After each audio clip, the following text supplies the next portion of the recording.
Stop everything phones buzzing in El Segundo, texts flying across front offices, and one name slicing through the noise like a siren at midnight.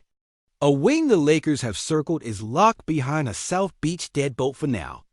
The clock is moving, the window is real, and this story just flipped from go get him to wait your turn in a heartbeat. That's not a rumor that goes away. That's a fuse that keeps burning while the season starts sprinting.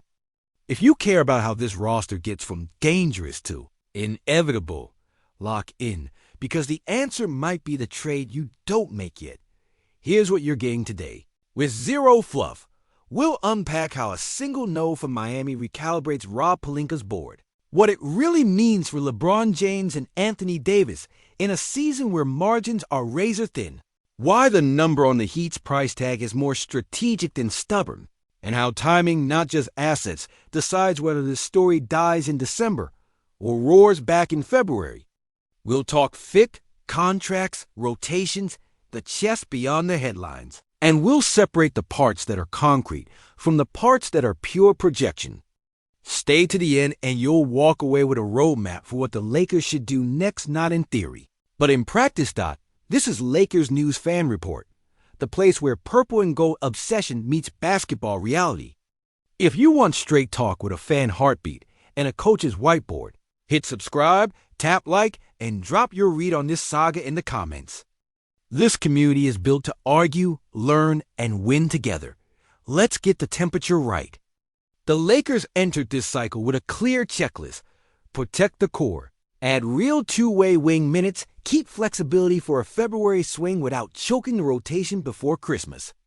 On paper, the answer at small forward is simple. A tall defender who can live on ball for stretches. Chase athletic wings through screens. Finish plays without hijacking possessions. And space just enough to punish sagging help when LeBron or a D bends the floor. In real life, those guys don't grow on trees. They live on winning teams, they cost first, and they don't leave unless someone decides timing matters more than talent. Enter the latest twist from South Florida. The Heat, having reshaped their identity after a seismic star exit, are not in a garage sale mood on their new wing pillar. Their stance is deliberate. Evaluate in season, see how the first month stabilize. Let Rose harden, and only then reopen conversations if the data says change. That is not a smokescreen. That's a disciplined front office protecting leverage. When a franchise believes a player's value will look better in January than in September, your now package has to pay tomorrow's price today. That's a premium the Lakers have historically paid only when the title mask screams, "Yes, think AD." Not rental roulette. Here's the news in the cleanest possible words. The Heat are not actively shopping Andrew Wiggins, and they're operating on a wait-and-see timeline through the early regular season. The Lakers checked in as they should, because due diligence isn't optional when you're chasing banners, but Miami's response isn't never. It's not now unless you blow us away. Facts. Wiggins is under contract. Sits in his early 30s with miles left, gives you length at the point of attack, and can still scale offense as a secondary scorer when put in structured spacing. Facts. Los Angeles wants a wing who doesn't blink in May. Speculation. Any current asking price includes a blend of picks and rotation players. The Lakers would rather deploy than export a strong package built around names that actually play, not back of roster window dressing. And speculation cuts both ways. If the Heat stabilize and like the on-court chemistry, even a fair winter offer might bounce. Now, put the purple and gold lens on the basketball. What is Wiggins here, on this team, inside this coach's language? He's a defensive buffer that keeps LeBron fresh on big wings and lets. Add Stay in his best version, the free safety who detonates actions late instead of bailing water early. He's a strong side isolation defender who shrinks the middle without needing a trap. And he's a backline tagger who knows when to stunt and recover. Offensively, he's a vertical finisher on the slot cut, a willing relocator from corner to 45 for second side actions, and a driver who punishes soft closeouts without demanding 15 dribbles. You don't add Wiggins to be your engine. You add him to be your thermostat, the guy who keeps your defensive temperature up so your stars can choose their spots on a fence dot. So why the Heat's pause? Because context matters. When a team has just recentered itself around new pieces, moving a top 3-minute eater before Thanksgiving creates chaos, roles wobble, scheme tinkers, culture wobbles. Miami's brand is patient, relentless, and stubborn in ways that help in April. They believe Wiggins can carry a heavier load on the wing, and they want those reps baked in before they decide on his long-term fit. If he pops two-way efficiency, health, buying the price goes up or the door shuts. If he plateaus, they still haven't lost leverage because buyers will pay for playoff defense in January. What does that do to the Lakers' board? It shifts targets into two bins, pressure valves now and power plays later.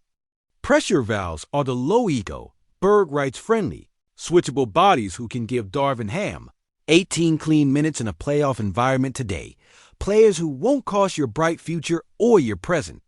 Power plays are reserved for February, when a star or near star shakes loose or a franchise reslices its cap picture after reality hits. Wiggins sits in the second bin too expensive for a September gamble, perfect for a measured attack if the standings sharpen. Needs on both coasts. Let's talk cap and assets without drowning in jargon. The Lakers can put together actual value, prospects who flash, solid veterans with real playoff minutes, and picks that convey. But every piece has an opportunity cost. If you push all in now and the fit doesn't elevate your defensive ceiling by April, you've burned flexibility and missed other windows. Think bailout market, 3-team constructions, or reacting to injuries elsewhere. If you wait and the Heat decide to hold, you save bullets for a target that never came to market. That's the calculus Rob has to get right. Move only when the move makes your May rotation unfair. Back to the floor. Because schemes decide how trades feel. With Wiggins in LA, you switch more actions without crying for help. You keep LeBron on the smartest off-ball wing instead of the most physical on-ball assignment. And you run more peekaboo sets where he screens for a D to force a small onto the big. You can play 5 out with him as the corner spacer while a guard cuts behind to reverse spacing dunkers spot manipulation. You also protect the second unit from the matchup hunting that torched the Lakers in pockets last year. This is not about points per game. It's about the scarcity of 6 feet 7 inches with functional length, first step, and playoff scars. But holding your ground today doesn't mean freezing. If Miami is out for now, pivot to internal optimization. Get the Hachimura AD front court reps that juice your defensive rebounding and still keep pace. Lean into Vando windows against the right opponent archetypes, not as a blanket. Pump usage into your young sniper when the second unit needs oxygen. Development is a weapon when it arrives by Christmas. On nights when spacing gets tight, pre-screen for bronze catches to eliminate the auto shrink. Those tiny adjustments buy time, and time is the most valuable currency between now and the deadline. Now the part you tuned in for. What's real and what's smoke? Real. Miami stands to wait through the early regular season. Real. The Lakers' curiosity and preliminary pokes. Real. The Heat's price right now is materially above what the Lakers will pay in September. Smoke. That a deal is imminent. Smoke. That the Lakers are boxed in with no other wing paths. Smoke. That Miami will never revisit. In this league, never usually means meet us in February with a new number. If someone tells you the book is closed, they're either selling fear or chasing clicks. Here's the uncomfortable truth for fan bases of contenders. The patience move is sometimes the bravest.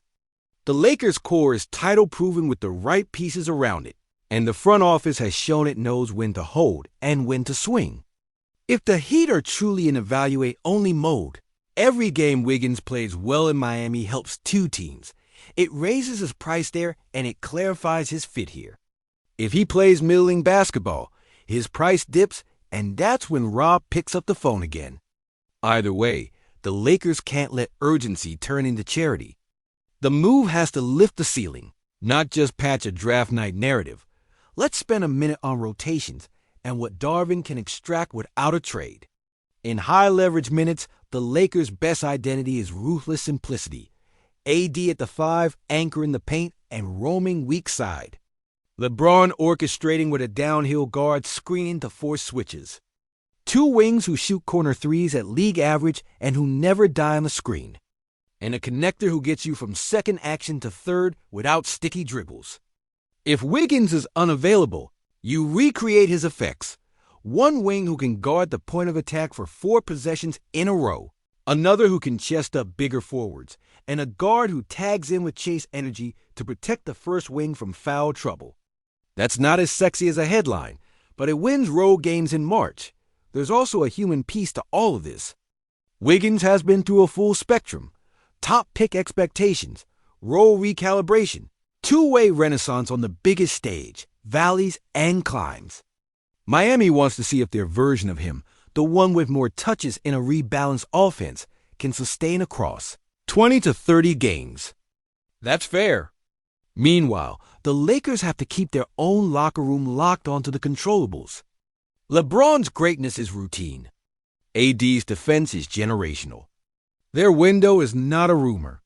It's the calendar. The front office owes them movement only when movement elevates the whole room. So what happens next? The Lakers will keep the line open, stack data on how their current wings grade in multi-game sample sizes, and revisit when the standing columns begin to separate the buyers from the liars. If another target pops free, a younger contract, a cheaper defender, or a 3-team arithmetic that turns one rotation player into 2 playoff bodies, Los Angeles has the maneuverability to jump. If Wiggins is still the match in January and Miami's stance melts from not now to make us say yes, that's when the purple and gold poker face turns into action. I want to hear you, Lakers family. Do you push chips in early to beat the market? Or do you wait and only meet Miami at your number when the clock hits midseason? Would you move a first and a rotation forward for Wiggins' defense and playoff equity? Or do you protect depth and chase a different profile? Be specific, names in, names out. Why it works in a 7-game series. The best comment takes will be read on Stream.My Opinion. Hold the line today. Respect Miami's plan and respect your own. If the price drops to a range that keeps your core, your spacing, and your defensive identity intact, you pounce. If it doesn't, you pour development minutes into your wings, sharpen your switching rules, stabilize your second unit shot profile, and arrive at February with leverage intact. The Lakers don't need a panic move. They need the right move at the right time. That's how banners are won, not by winning September, but by owning May.